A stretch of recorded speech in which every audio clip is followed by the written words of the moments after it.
नमस्कार मित्रांनो, कालच एक शासनाने एक परिपत्रक काढून एक असे निर्देश दिले आहे सगळं शिक्षण विभागाला की जे शिक्षक लोक पहिली ते आठवीवर जे मुख्याध्यापक जे पहिली ते आठवीवर नियुक्त झालेले आहेत आता सध्या आणि ज्यांना रिटायरमेंट व्हायला कमीत कमी 2 वर्ष राहिलेले असतील म्हणजे वयाचे 55 वर्षाच्या जर आतमधील जर असतील तर त्या सर्व मुख्याध्यापकांना TET शिक्षक पात्रता परीक्षा पास होणे अनिवार्य आहे.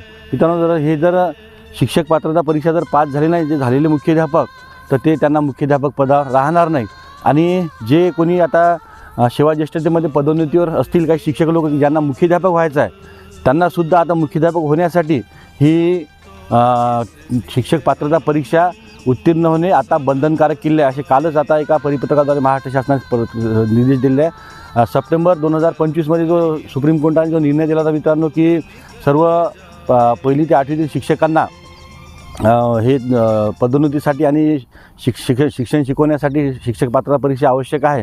त्याचा एक संभ्रम दूर करून का शासनाने परिपत्रक काढले आणि या पत्रकामध्ये स्पष्ट नमूद केले त्यांनी की जे आता मुख्याध्यापक लोक मुख्याध्यापक पदावर आहेत त्यांनासुद्धा ही परीक्षा पास होणे आवश्यक आहे. आणि त्यांनी जर ती परीक्षा पास जर नाही झाली तर त्यांचे पद जे आहे ते निष्कासित करण्यात येईल आणि त्या शाळेचा जो प्रभार आहे त्यातील जे TET पात्र शिक्षक आहे त्यांना हा प्रभार देण्यात येईल. आणि याच्यामध्ये तुम्हाला सेवा ज्येष्ठतामध्ये तुम्हाला सर्वात पहिला प्रिफरन्स जो शिक्षक पात्रता परीक्षा राहील. त्यामुळे सर्व जे मुख्याध्यापक होते की बा आपण मुख्याध्यापक आपल्याला शिक्षक पात्रता परीक्षा द्यायची काही आवश्यकता नाही, त्यांनीसुद्धा आजपासून पुस्तक घ्या, अभ्यास करा. धन्यवाद.